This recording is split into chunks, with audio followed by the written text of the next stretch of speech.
back to the football terrace. The Premier League has returned.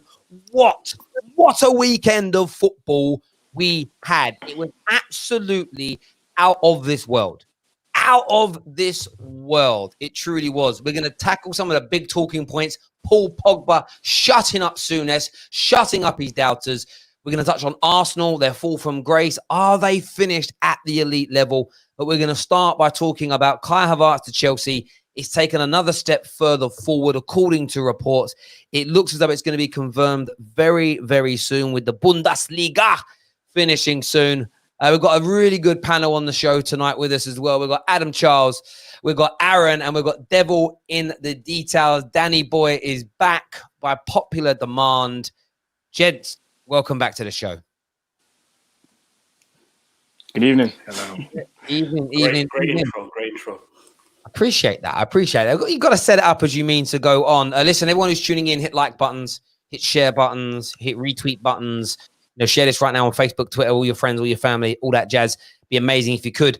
We're going to delve into Kai. We will, for the sake of Adam, I want Adam to enjoy the majority of the show. So we'll kind of start with the good news for him, and then we'll end with the bad news of the Arsenal talk. But Kai Havertz to Chelsea.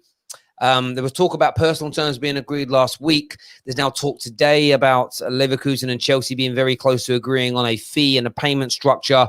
Massive deal if it happens. Werner's confirmed. Ziyech is confirmed. I know you watch a lot of Bundesliga, Aaron, so I'll start with you first because you know the league well. What's Kai Havertz going to bring to Chelsea and to the Premier League? I think it's going to bring a bit of, not a bit, but more flair because I think he's a very similar player to Ziyech. I think they're both left-footed. Correct me if I'm wrong. Both very flary players, very technical players. Kai Havertz is he's not the quickest, he's not the strongest, he's quite tall, and he's got a lot of technique, man. He uses his brain a lot, and I like those kind of players, who are not the strongest, not the quickest, but they compensate that with what they got up top. So he's a player that I like a lot. He's going to bring a lot of intelligence to Chelsea's game, because I feel like Chelsea lacks that number 10 that's going to play those little cute passes, maybe to their forward, maybe to the wingers. And I don't know if, they kind of have that in Mason Mount, but I feel like he needs to develop a bit more, and he's gonna have to develop a bit more over the years. So if that does happen, he's gonna bring a lot of intelligence into their midfield. But I don't know if it's a smart move from Leverkusen, because if they lose him, they might lose what's the winger's name again? Leon Bailey. He's been linked with Man City. I don't know if they're really going to lose, those two players, because they will have to replace them by next season. And let's say they qualify for the Champions League, how quick are they going to be able to replace them? I don't know. So, but if it does happen, yes, that's a great move for Chelsea. No doubt, Danny. Chelsea are moving. Not crazy. It's their money. It looks as though financial fair play is going to be relaxed as well. So we might see a little bit of, I'll say old school. You lot will probably, other than me and Danny, me and Danny are a bit older than you two. We can just tell by looking at us. We remember when Chelsea were doing their madness in those mid-noughties, spending money like it was going out of fashion. Is this going to propel Chelsea back into title contenders almost overnight, or do you still think they're some way off from that, mate? They're already there with the two signings they've made already. It looks like Abramovich he disengaged a little bit. Now he's engaged again. He's fully in again. I think the relaxing FFP has given him opportunity to spend big money. Obviously, they got 100 mil for Hazard as well, which helps. But yeah, Chelsea are definitely going to be back in contention, and it's bad news for everybody else, because Chelsea have a history of doing this. When they spend big, particularly on their forward line, it usually works out. And I'm looking at their squad next season, and as a Man United fan, I'm like, I wish we had that type of quality. They're not just going to have a good first 11 up front. We know their defense is a bit shaky, but they're going to have strength in depth. Like, Lampard's going to have good problems. And what's interesting, actually, is now the honeymoon's over for Lampard. Now Abramovich has spent money. He's going to have to deliver. It's not. You can't say, the window's closed. He's doing all right with the kids, so fourth place is okay. And we know what Roman's like. When Roman spends money, he expects Chelsea to challenge, or at least to win the title, at the very least, challenge for it. So I definitely think Chelsea are back in contention. Yeah, as an Arsenal fan, it's not been a very nice week for you, Adam. I mean, seeing Chelsea spend like this, is it just another problem for Arsenal? Another big, massive obstacle to get back to the peak of your powers? Nah, I don't think it makes Arsenal's task any harder. Arsenal are bad enough without Chelsea busting down and spending money like they've been spending. But it does raise a few questions for me, though. Number one, is Frank Lampard going to be able to get the best out of this squad? Because he's, as Devil Detail said, he's going to have a lot of options. He's got Tammy, he's got Werner, he's got Ziyech, he's got Kai Havertz if he comes, he's got Mason Mount, he's got Barkley, he's got all these players. Is he going to know how to get the best out of them? And then, so that's the first question. The second one is also, like, what happened to all this fantastic youth that Chelsea had? Surely, if they were that fantastic and Mount is as good as people are saying that he was, I've even seen people in the comments saying he played so well yesterday. Okay, like why is his position in doubt, in jeopardy? Why is Tammy being upgraded on? I've heard a lot of talk over the past season about how fantastically well Lampard's been dealing with the youth, and yet here he is spending money on better players, on foreign talent. Okay, interesting. And the third question I have is, what the hell is going to happen to Chelsea's defense? Because right now they're looking all top heavy. It's great. They've got fantastic attacking depth, but defensively, Aspi, Emerson, and what's that guy that killed someone? Alonso. What's his name? Alonso, him, flipping Rudiger and Christensen, who again Chelsea fans told me was going to be this big superstar. Like, what's going to happen to their defense? And I don't need to say anything about Kepa. Kepa, bruv, that guy, he shouldn't even be a goalkeeper. So really and truly, I as long as those questions get answered, then yeah, fantastic. Chelsea, you've done an amazing job. But I do think it's not going to be as easy or as great as people are talking about right now. Adam is on one this evening. Do you know what? Of course, you've got to balance it. I think they're signing brilliant players, Chelsea. They've got to balance it and manage the squad. The youth thing, look, it's pure salt for me when I say this. I know what's happening. They are upgrading on the youthful players they've got. I'm really having a pop at the people that were talking generational talent, and these men weren't generational talent. They were good. The only thing I'm annoyed about with Chelsea is the fact that they were getting lauded in the press this year for playing youth over Man United, who have just consistently been the best out of the top teams in the Premier League for 60, 70 years. And yet Chelsea have one good year at it, and it's like they're celebrating it. It's like, imagine, remember when you're at school and you're well behaved, you get all your work done on time, you're a really good kid, right? But then the naughty boy has a half decent week, and then the teacher's like praise him up like he's just like turned, he's just turned a bit of stone into a loaf of bread. And it's like, hang on a minute, I'm really good all the time and I get no recognition. That's how I kind of felt. It was like Chelsea never do this. They're forced into doing it for a year, and suddenly it's like, they're so good at developing their youth. Yeah, Gal Kakuta. Yeah, they're brilliant there. Do you know what I mean? McKettron. What is his name? Josh McKettron? McCutcheon? Yeah. Him. He was apparently better than Jack Wilshere as well. Don't forget, man. Solanke, bro. Solanke. Anyway, listen, Chelsea, but listen, on a real level, Chelsea are going to do a madness with those players. There's no doubt. Chelsea fans, we want to hear from you. The lines are open. You can call in. The link is in the description below. We'll get one caller on at a time. You're not going to have 20 minutes to speak. You come on, make your point or ask your question, and then we'll discuss it as a group of football fans. You can come on. If anyone wants to challenge Adam around what he said, get that done. Let's move on to talk Paul Pogba. Jeez. Sorry, I was so impressed with what he did at the weekend. I've watched that half volley pass about 20 times. It was, I'm going to quote Mickey from Rocky here. It was a rare ting of beauty. And it really, really was. Devil in the details, Paul Pogba. Best player of the weekend in the Premier League? I didn't watch enough of the games to say that. All I know is that Pogba's done this before. A third of Paul Pogba's assists come from that particular pass. That long pass, that's the best weapon he has in his arsenal. He's done it time and time again. As soon as I saw it, when you see a ball bounce and you look at his body shape, is he going to do it? Is he going to do it? To be fair, Rashford should have had a better first touch and he could have been in on goal. But yeah, I'm not surprised about Paul Pogba's impact. That reminded me, do you remember the Watford game when we lost 2-0? Pogba come on for half an hour with the exact same ball we saw against Tottenham. He put in To Mason Rashford. Greenwood for a lob, Greenwood, and he put in Marcus Rashford 1-on-1 as well, and he missed both chances. Obviously, we know Lingard missed sitters that day as well. But this is what I expect from Paul Pogba. All of these people that just hate on him, just continuously hate on this man.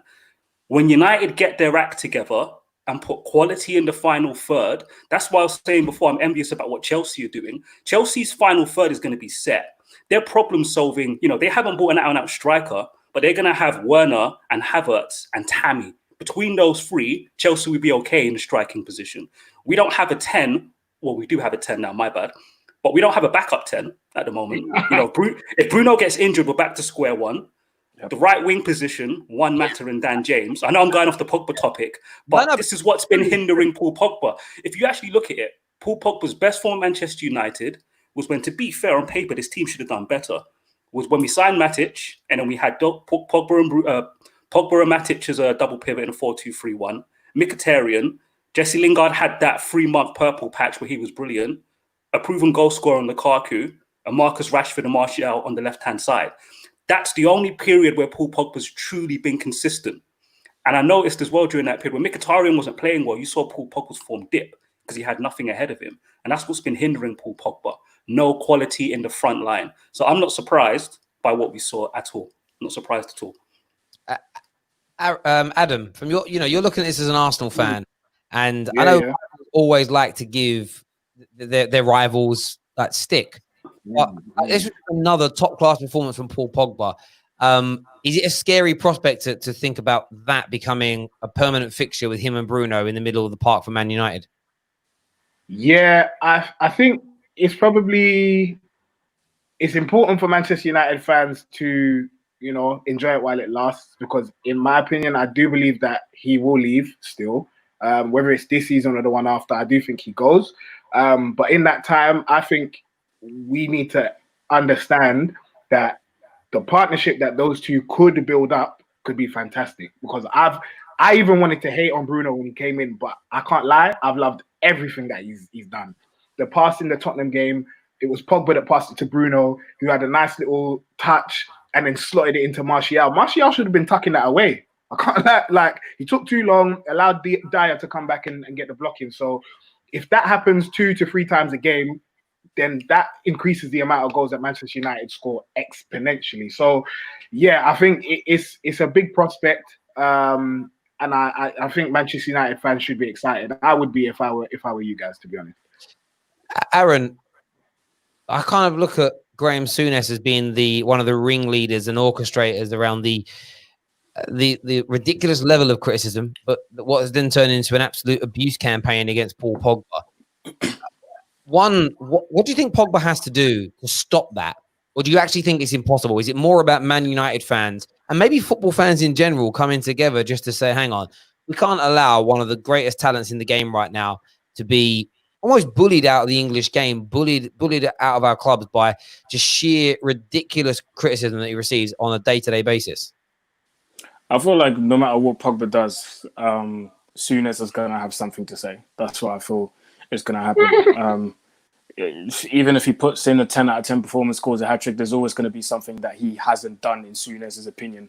So if I was Pogba, I would just carry on doing what he's doing at the moment, just put in his performances, not say anything. If he has to say something like he did in a podcast when he said that he doesn't know who Souness is, and even that people took it wrong and said it was disrespectful and whatnot, when really and truly the guy grew up in France. Like, who the hell in France know who Souness is? Nobody. So yeah, but that's besides the point. So I would just be, if I was Pogba, just carry on doing what you're doing. Don't talk to the press about Souness. Just do your thing, go home, that's it. I agree. I think it's interesting. Like, he released a video, didn't he? On Saturday of him dancing, and I'm just like, cool. Yeah. The only thing I'm jealous about Pogba is that he can dance like that, and I can't, because I wish I could. It's not a hatred. It's more like, I wish I could do that. Like, I wish I literally could dance that well. I don't really get what the issue is. I was talking to Rance, actually phoned me earlier. We were having a little chat, and we were talking about Pogba, and I said, you know, the maddest thing, and it is right. If Paul Pogba. Now, I'm not, when boys know me well enough, I'm not one of these. I hate anybody that attacks English players on their immutables. Like, I don't like him. Why? He's English. You kind of hear that. That's not what I'm saying here. But if Paul Pogba was born in Leytonstone, that's a Beckham reference.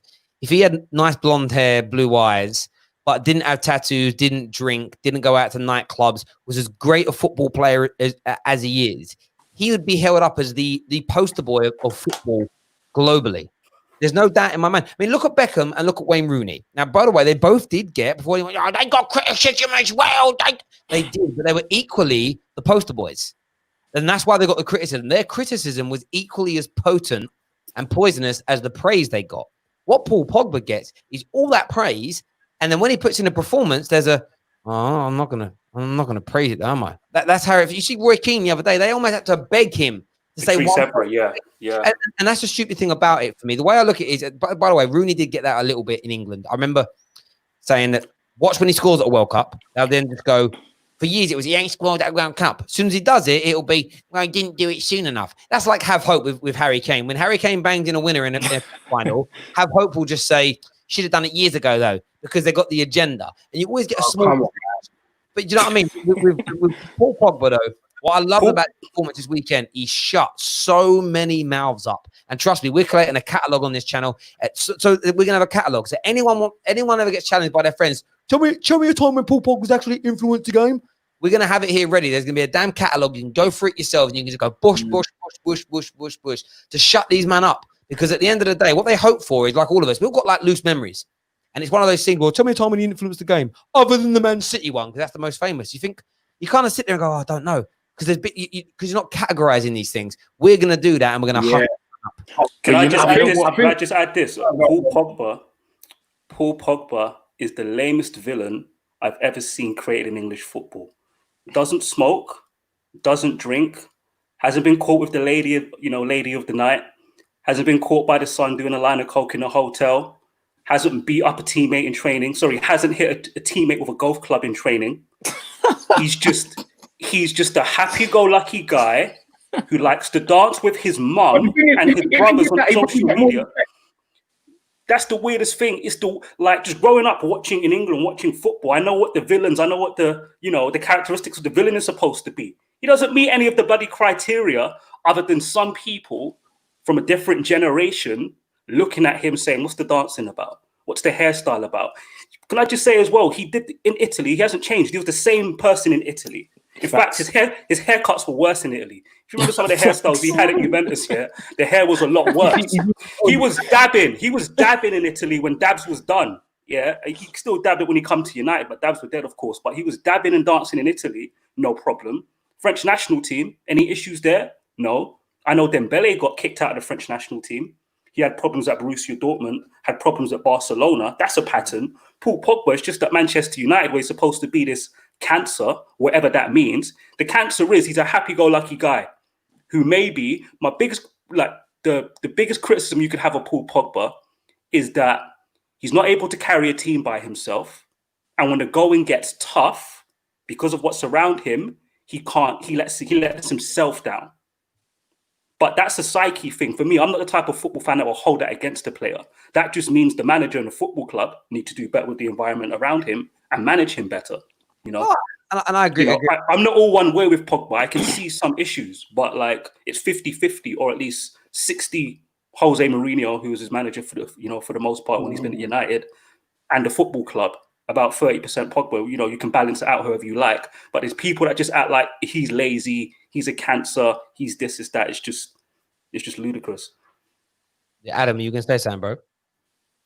Yeah, I was just going to say, I think he's a bit of a victim of his own success. And I'm sure I've heard people talk about it all the time. Like, if Pogba put his mind to it, he could do everything. He's got the physicality to have an impact on the defensive side of the game.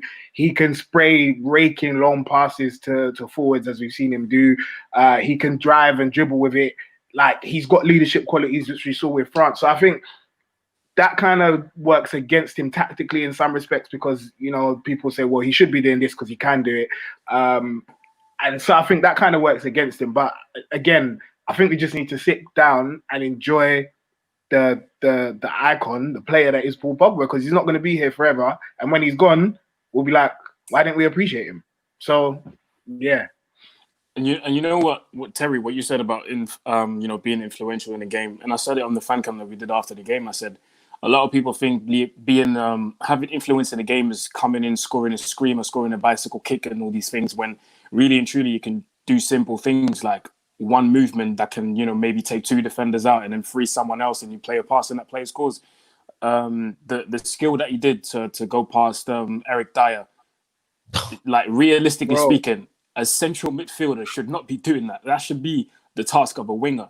And for Paul Pogba to have the technique to do that on the wing when he's not even, well, he is technically very gifted, but he's not the quickest. He's not a winger to start with. Like, I don't know how people cannot see that and just appreciate that. Do you know what I mean? Like, okay, he came on, he really helped us, and that helped us win the game. Like, I don't know. It's all about perspectives, isn't it? How you view football and how you see football. But being influential doesn't always mean you come in, you score a screamer or something like that. Like, it can be the most simple thing, but you have a lot of influence in the game. Of course. And, one thing Jose got right about Pogba, and he called this the first press conference we had. I remember Pogba couldn't play the first game after he signed because I think it came too soon. No, it wasn't. He was suspended because he got sent off in his last Juve game, and he couldn't play the first Premier League. He's a Man United player. But in the press conference, Jose guarded him at this time, because obviously at this time he was his new player. And he said, look, people have seen the £80 million price tag, and they're comparing him to the 2 previous £80 million guys, which were Gareth Bale and Ronaldo, who at the time were scoring shed loads of goals. And he was like, Pogba's position isn't to score loads of goals. So please don't have the expectation around his head, because he costs the same, that he should be delivering the same type of outputs. But even though Jose said this, it was never let go. And it was always just, well, how many goals he scored this year? And it will be, I got 16. Well, that's not enough. Well, it's one of the highest goal scoring midfielders in the world. Yeah, but it ain't enough. He should be on more because he costs so much money. Like, you read that, and then people's lack of understanding of the economic issues, the commerciality that Pogba has. People forget this man charges you £250,000 if you want him to push out an Insta post. How much do you think Man United have to pay him in salary so that he advertises the Man United brand? And then equally, how much do you think Juve are going to charge for him when they're losing that commercial pool to help sell their products to Pogba's global fan base? It's like, use your nod. And actually, I don't care about the average man in the street on this. The media knows this, but the media perpetuate the situation by not. It's why I get so angry about the net spend myth, because the media could educate the masses by telling them the truth about how transfer dealings are done, that net spend isn't real. This whole thing with Dortmund and Sancho, everyone's like, no, Dortmund want 130 mil, they're going to get it. Are you dumb, bruv? He only wants to join Man United, and he wants to go back to the Premier League. So that means one or two, instantly, no one else in Europe can buy him. No bidding war from Europe. Secondly, Chelsea have signed players in his position. Liverpool said they're not going to buy anybody, and he doesn't want to go back to Man City. Spurs and Arsenal can't get him. Either way. Even if you had the money, you can't get him. Sorry, bro, you can't get him, right? Okay, well, they'll hold on for another year. Again, are you dizzy? There's already been a 36%. It's gone from 27.5 to 36% decrease in the market valuation of players. That's crazy. Now, it might recover in the next year. However, this time next year, he goes into final year of his contract, meaning his transfer value will diminish by up to 40%. So even if Dortmund go, we'll wait for next year, you're still going to lose out on that valuation of him. Now, football financial experts know this and have been spouting it for 3 months. The media know this because the media have interviewed these people, but they won't tell the masses because they just want, no, there's going to be a bidding war. United aren't going to get him. And then what will happen is if we end up paying 100 million, then the media will switch and go, during the downturn, how dare Man United spend 100 million? How dare Man United spend so much money? They should have got him up for 60. They've got bad negotiators. No, it's about bloody right. And it just annoys me that the media feed into the mind of the mentally weak always. And if you're one of them people, I'm sorry, get help. We're going to move on to Arsenal in a few moments. We're going to take some calls now. First up, remember, get your question out safe. We're coming to you first, my friend. It's coming to you first, safe. Despo. Safe, welcome back to the channel. What's your question or point for the panel? Hello? Yeah, hello. Can you hear me? Yes, what do you want to say? Come on, speak. Boo. He's gone. Right, we're gonna jump onto Josh Gilmore. Josh, what are you saying, bro? Hi there. Thanks for having me on, Terry. I wanted to say I'm a Chelsea fan. I'm not sure why there's so much surprise that Chelsea are signing big players. We were always going to do it. Mason Mount, Abraham, they all knew it was going to come. We were always going to do it. Lampard knows that we need to be challenging for titles in a couple of seasons, maybe next season, maybe not. But, I understand that some people are saying, oh, Abraham's going to be the next Drogba and Mount's going to be a huge player. I'm not one of those. I'm a realistic person, and I know they're not going to be. So we're always going to make these signings. Big players are always going to have to come in. So I just want to hear what you guys would say on that. What I would say is, ever since Gareth Southgate became the England manager and publicly said he wants his players playing football, if you notice, whenever an English player is linked with a big football club, somebody will come out, some ex-player or one of the big English pundits will say, will he get football there? I don't think that's a good move. I think a lot of people, they look at Chelsea because they've had a good youth policy for a long, long time. They see some English talent coming through, and you almost see some bias from some journalists and some pundits where, oh, we can have English superstars at a top English football club. Let's push that narrative. But in reality, we know what Roman's expectations are. Roman wants to win titles, and he's ruthless. He's ruthless with it. We know that. Mm-hmm. Yeah, are you worried as a Chelsea? Let me ask you this question back, and then we'll move on to other callers. Really, really good point. You come on. Thank you for coming on and saying and challenging the panel as well. Thanks. Are you worried with spending that money? I'm never gonna. I know a lot of Chelsea fans like to push this notion, and maybe you're not one of them, like you say. I think Adam's point echoes mine. The reason we're pushing out of this Tammy Mount thing is because we just got it rammed down our throats for a year. Yeah, I get that. We've also had it rammed down our throats that things are now different under Lampard. We're not going to sack knee-jerk reaction. We're going to give him time to implement his system.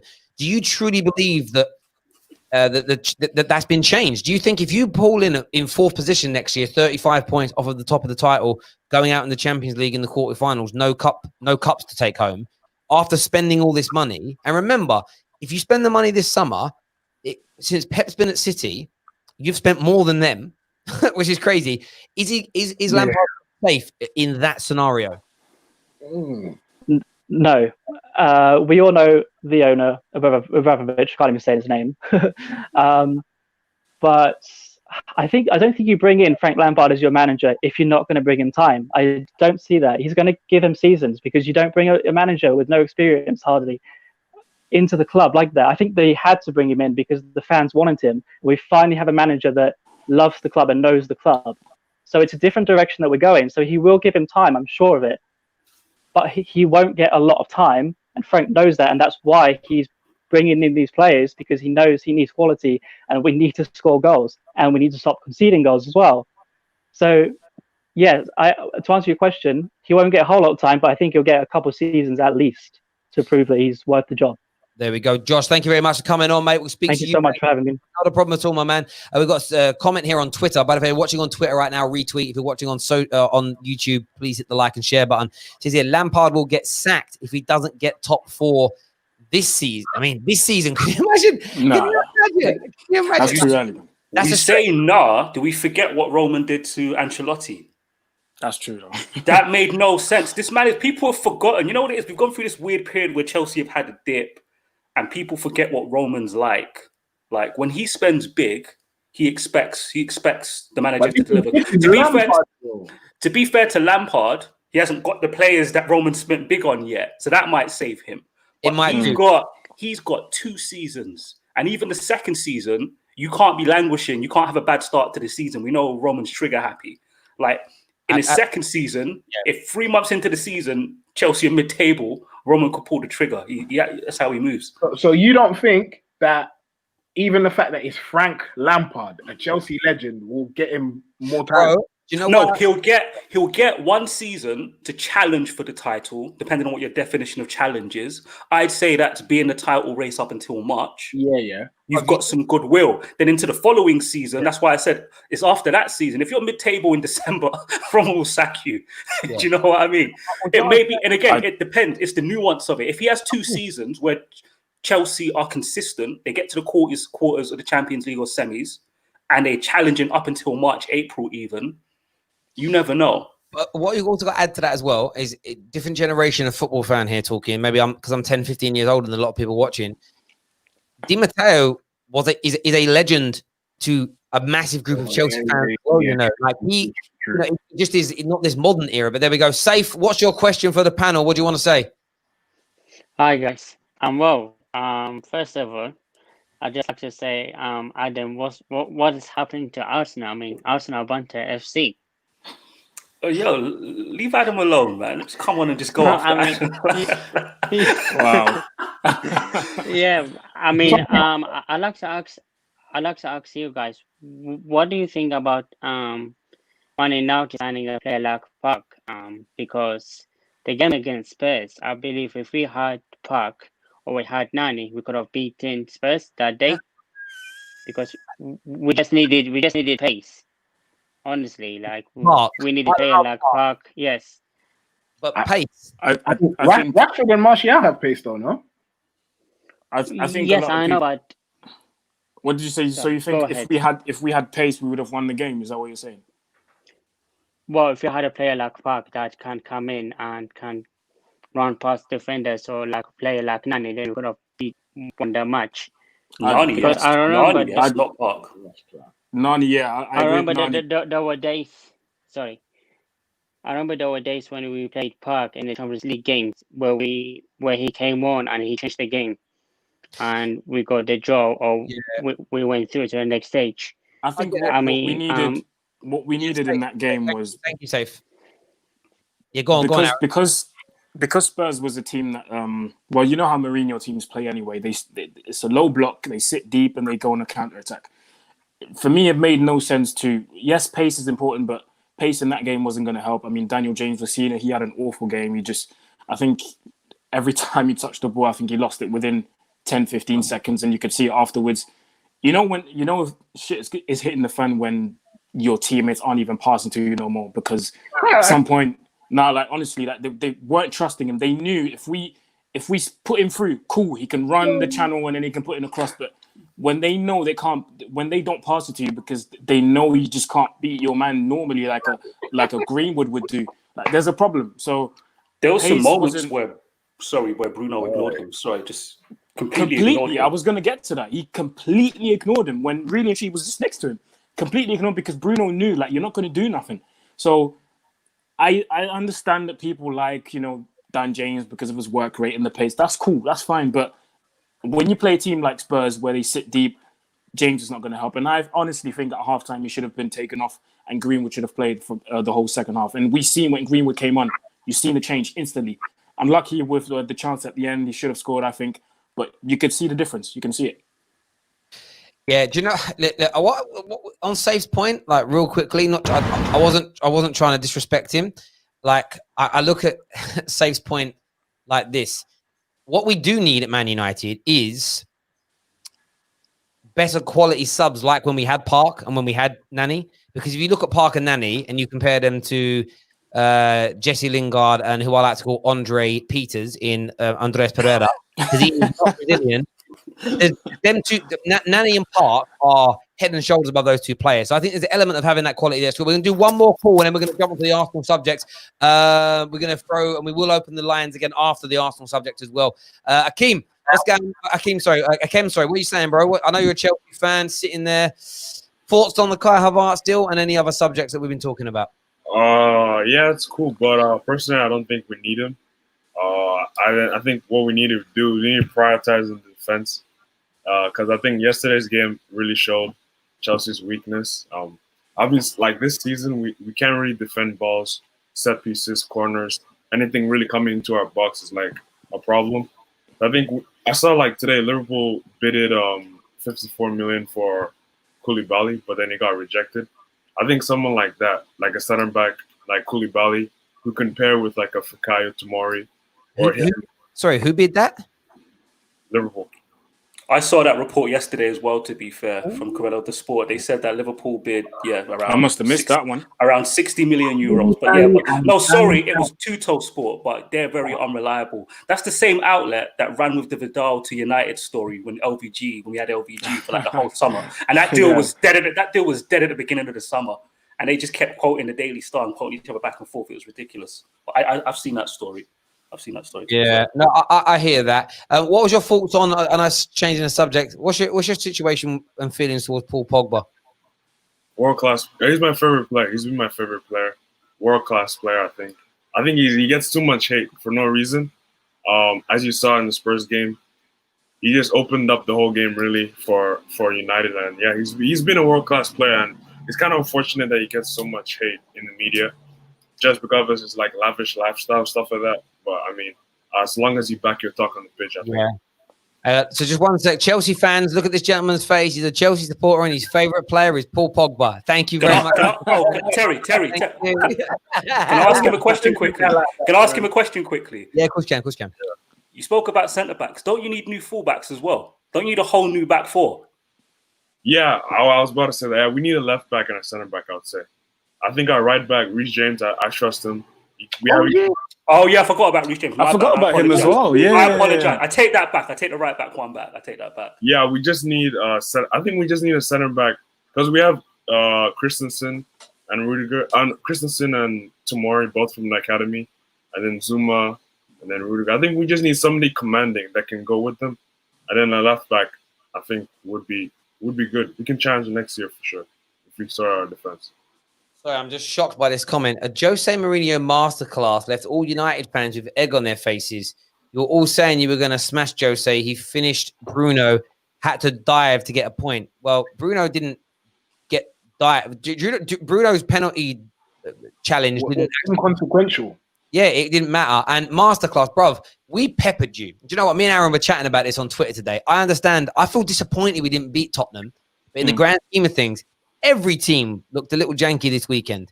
You know, if we were as lucky as Chelsea and our first game back was against a relegation team, if we were as lucky as Arsenal were to have their first normal, not a game in hand, but a normal game back, and it was against, Brighton, and we played like that, we would have won. I got no issues with Man United's performance overall. There's certain players and there's a bit of in-game management you can challenge, but as a general rule, we had 5-6 gilt-edged chances to win that game.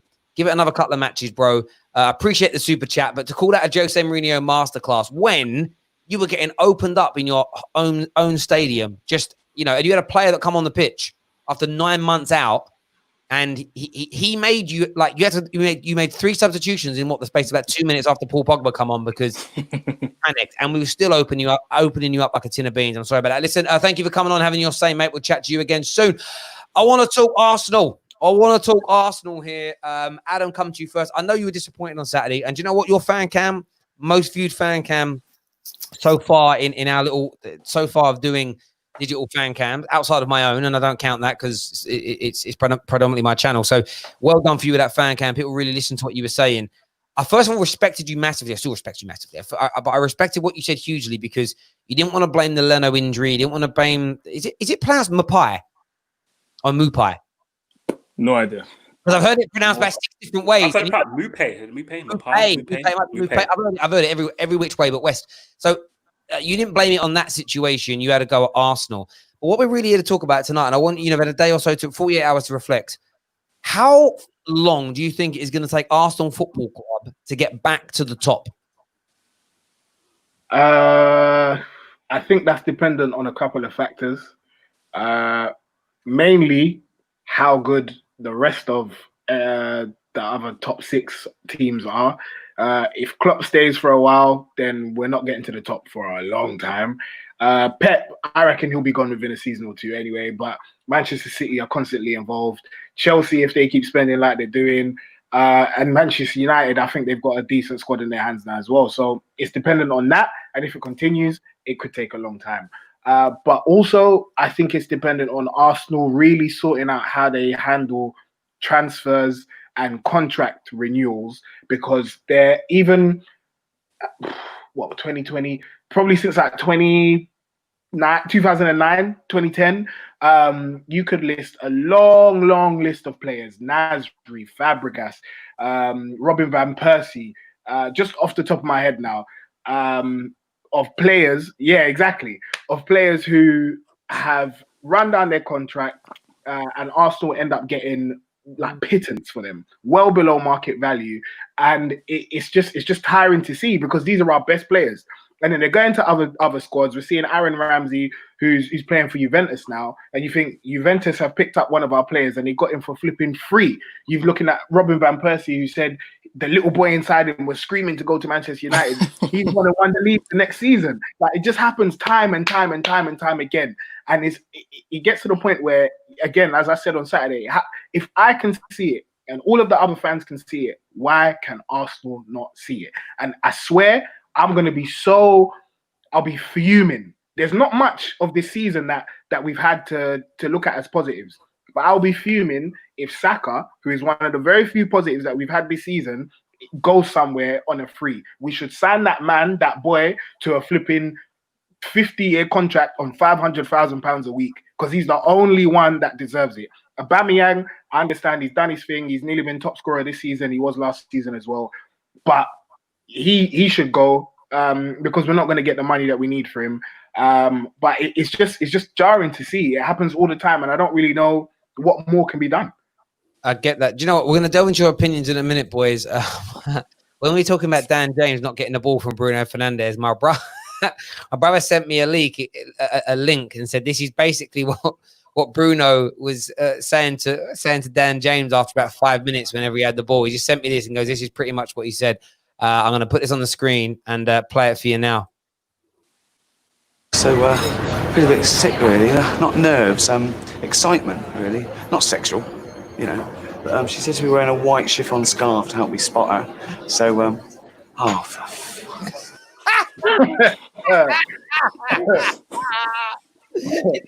It's always the only player that's open. And I know it's horrible, Dan. I like Dan James. I like him as a player. I'm not disrespecting him, but my brother sent me, he goes, this is what Bruno was saying to him. It made me die. But so yeah, sorry. We'll go to Aaron on this. I mean, you look at Arsenal, and I know we've got a long way to go, but this is the point of the football terrace. It isn't, you can't not criticize Arsenal because United aren't in the greatest space. But when you look at them, how many years do you think, from an outsider looking in, will it take Arsenal Football Club to return to being one of the best in the land?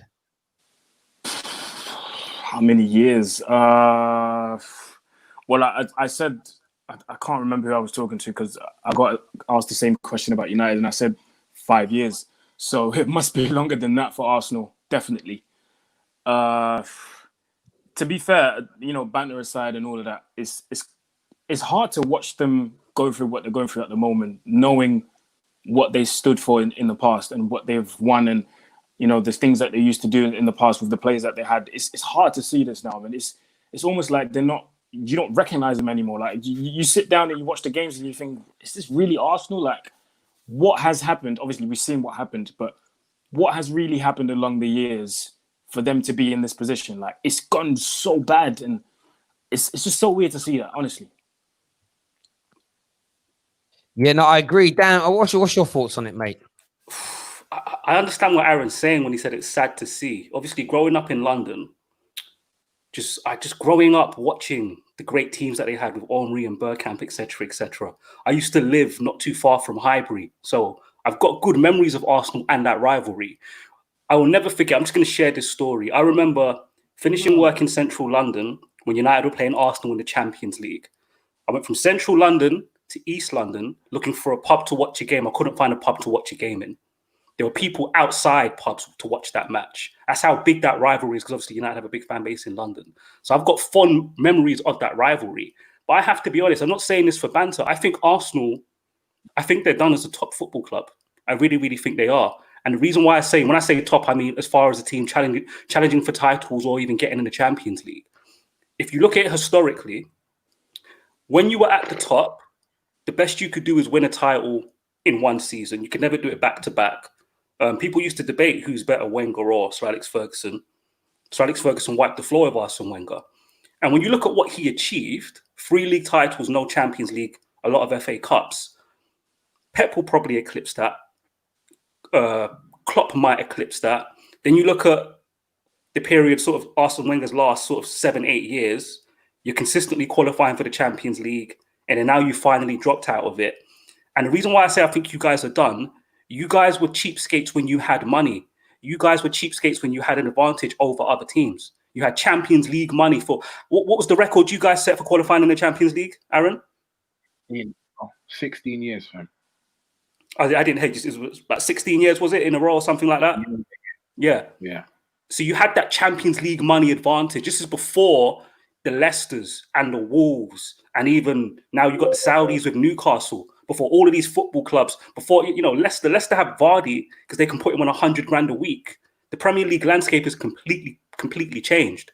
So when you look at the top teams, United, we're in it to win it. We're not perfect. We've got big problems, but just money alone will keep you in it to win it.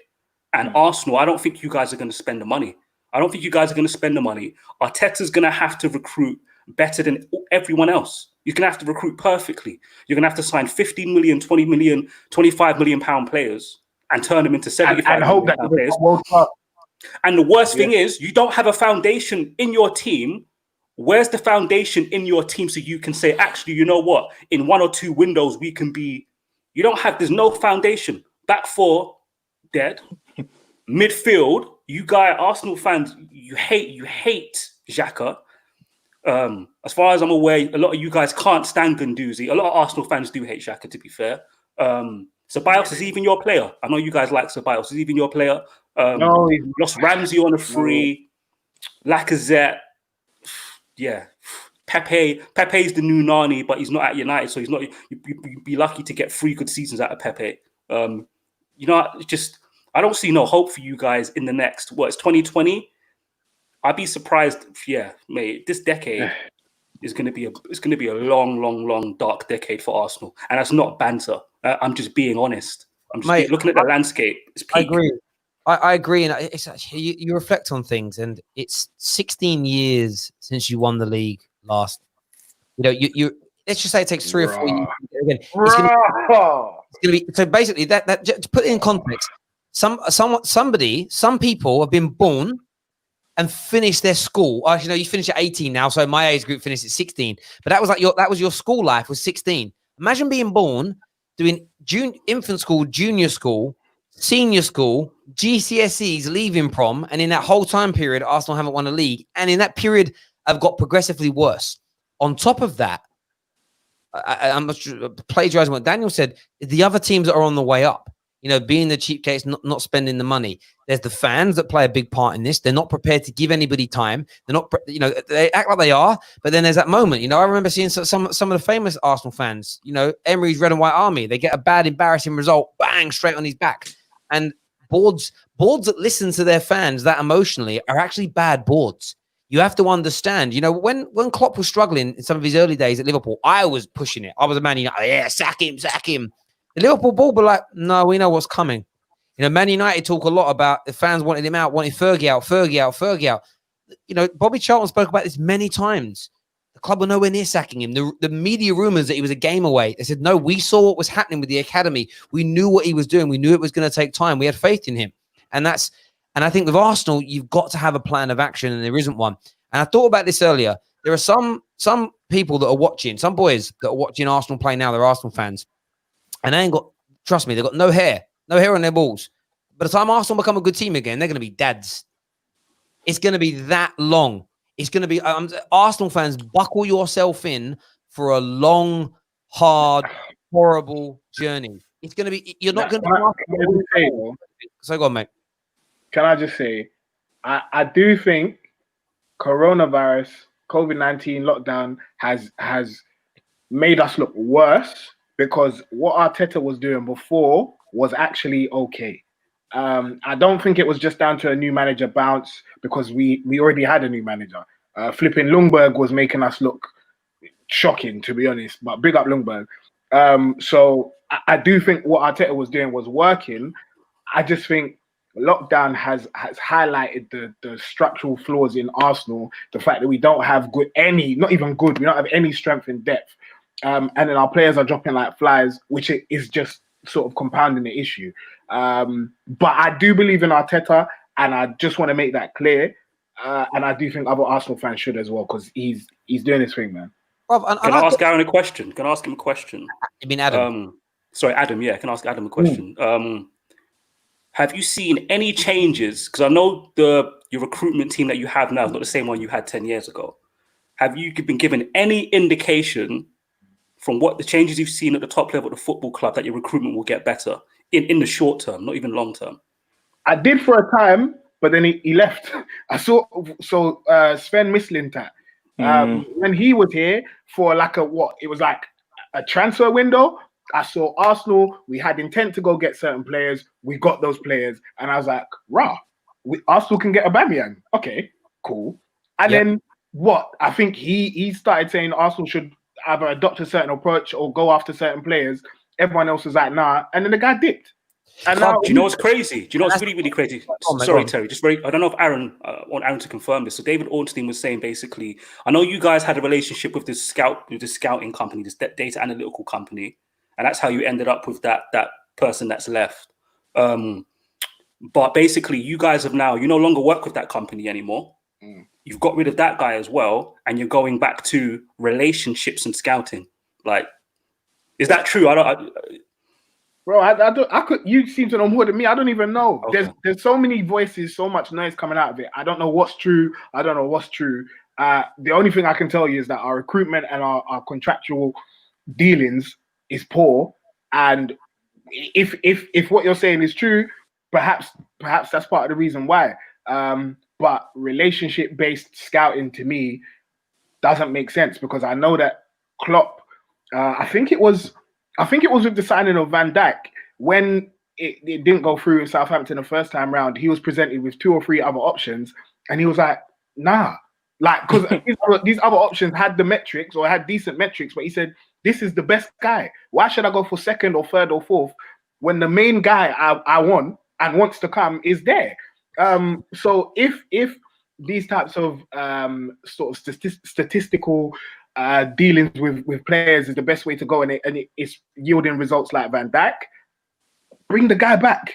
Drop money for that scout to come back, who the data analyst guy, because something needs to be changed. Just to clarify, Terry can touch on this more than me because he knows a bit more about the game in this way. Basically, just to clarify what I was saying, you're going to have your scouting network like any normal club does, but you're going to rely on the club's relationship with agents. So it'll be agents, it's that type of thing. And I know Terry's aware of how that type of stuff works, where the agent knows someone at the top of the football club, or the manager knows agents, and deals get done that way. Yeah, I mean, that's very much how Wolves do it. But the issue with that kind of notion is that, and you have to have a relationship with the agents nowadays, because the agents, a lot of the players, some will want a club, but a lot of the players, they, like any kind of, when you outsource an area of your business. So look at a football player as a business, as an entity, as opposed to a person. There's multiple facets to their life. There is the club I'm going to play for. There's the endorsement deals. There's, there'll be the family office that look after the finances. They've all these different, and I worked in the financial bit. But when you're dealing with the finances, I wasn't just talking to the players. I was talking to their lawyers. I was talking to their investment experts, family members. The amount of uncles that came out of the woodwork. Like Eric Bailey was one of my clients, and it was his uncle that I dealt with, and it was his uncle all day, every day, because Eric Bailey's focusing on football. He didn't want to get too involved. It was like, I trust my uncle. You speak to him about this. And that's an example. So these relationships happen, but you have to have the right relationship. Where Arsenal went wrong is with that Sven fella. Sorry, I can't pronounce his surname.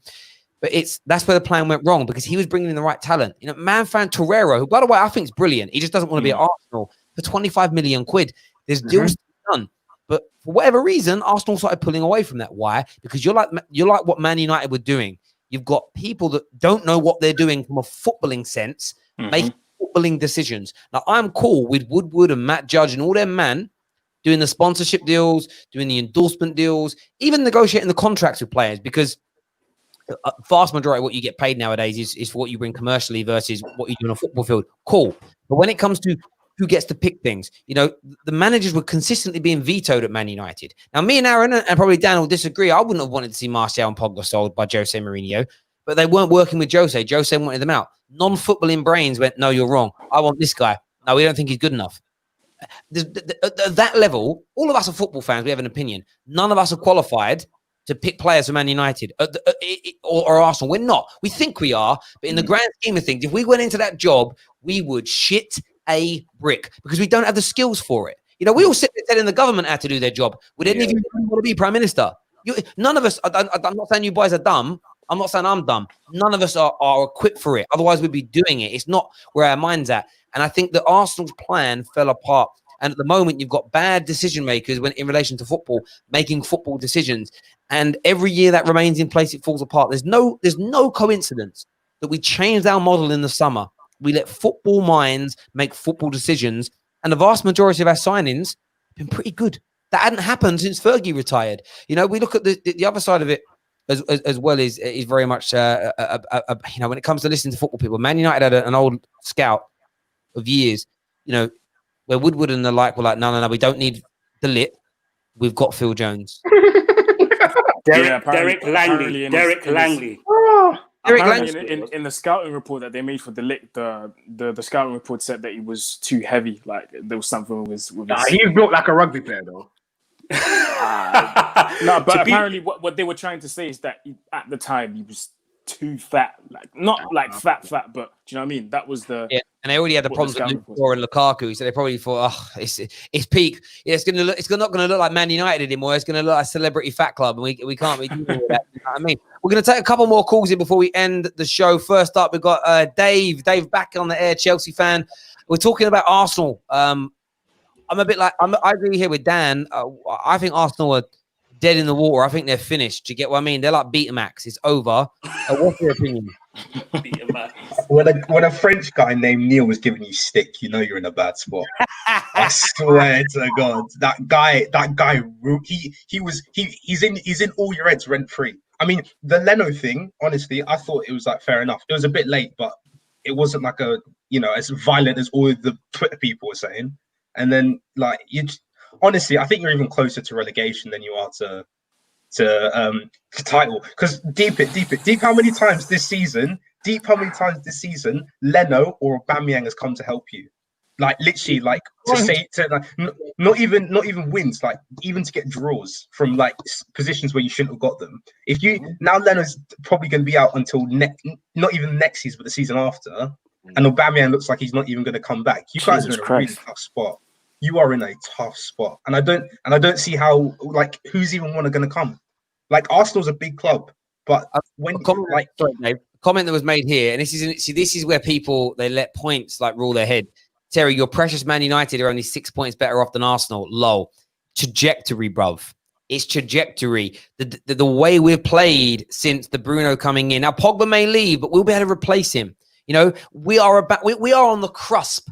Is that the right word? Cusp? We're on the edge. Cusp. Sorry, dyslexia.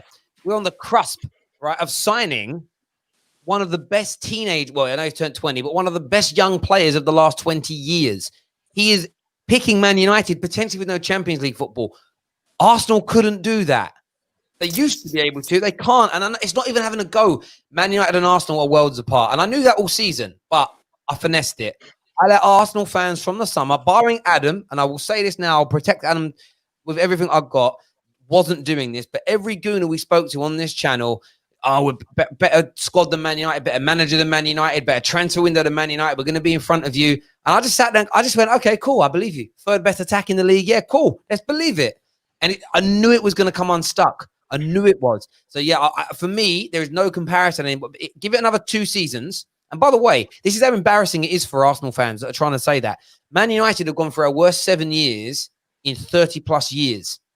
And at the end of it, barring what, maybe is it 1 FA Cup, maybe 2 FA Cups, by the way, United have won more trophies in that time period than Arsenal. And you've been better than us for 7 years on league positions, but we've still won more trophies than you. And come to the end of it, you're going backwards and United are moving forward. It's just the whole thing is embarrassing for you.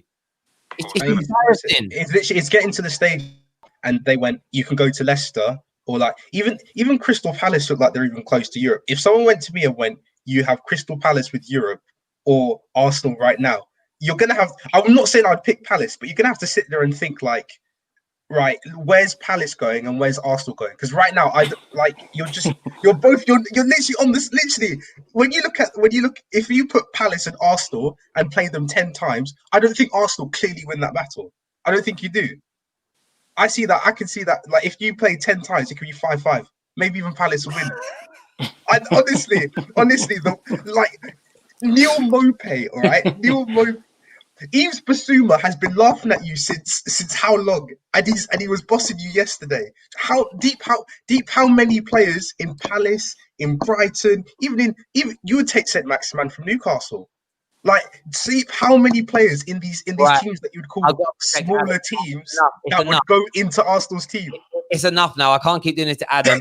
I just want to play something real quickly because, again, this for me, look, we love social media here, love AFTV.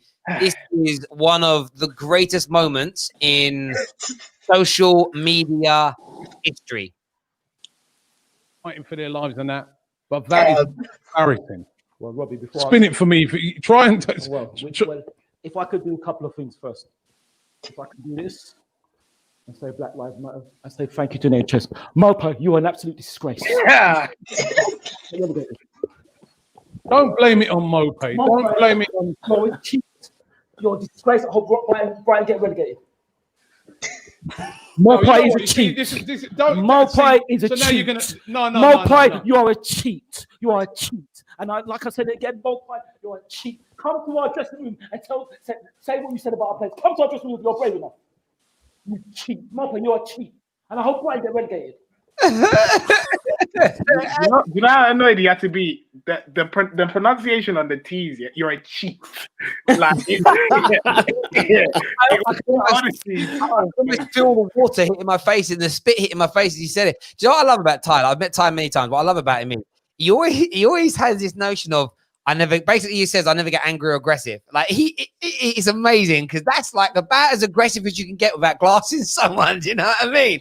It's a madness, but like he loves his club Arsenal. But I think, and I say horrible. I know I don't want to say horrible. I love Ty, but that is the attitude that holds Arsenal back. You know, I tell you someone who speaks up, like we know Adam does on this channel.